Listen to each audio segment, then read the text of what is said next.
So, what's the difference between an oral history interview and any other type of interview, a journalist interview, for example? Well, every interview is a conversation between two or more people, just like we're having right now. But in an oral history interview, we have a different objective in mind. We're trying to get the person to really speak expansively about their experiences and their memories. Journalists frequently have very specific questions, and they really would prefer short answers and to the point. In an oral history interview, we're going to ask open ended questions, and we hope that the person will talk a lot. In fact, we would prefer that 90% of the interview be spoken by the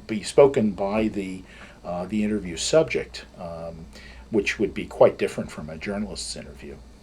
Are there any other differences between these types of interviews? Yes, there really are several differences.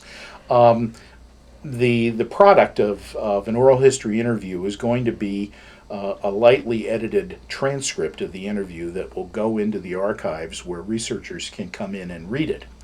A journalist does his interview, usually tapes it, or maybe just takes notes, and draws out the few quotations that he needs for his story or she needs, and that's usually it.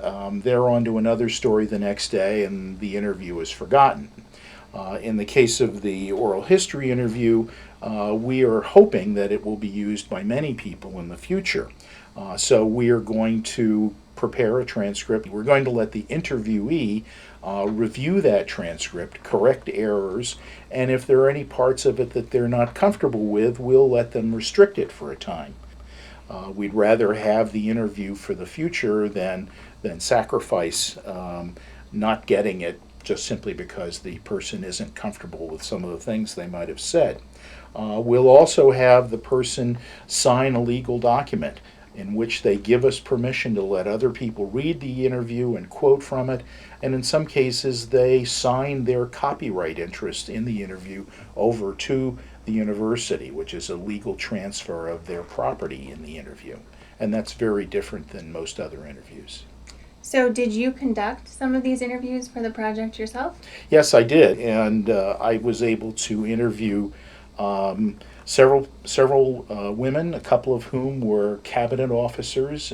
Carla Hills was Secretary of Housing and Urban Development, and Ann McLaughlin was Secretary of Labor. I also interviewed several of the men who worked in the White House Personnel Office.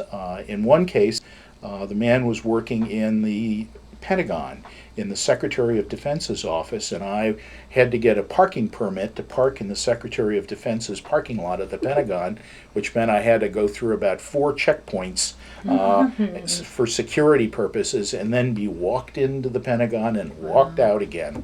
That was quite an experience, but they've been very interesting interviews to do.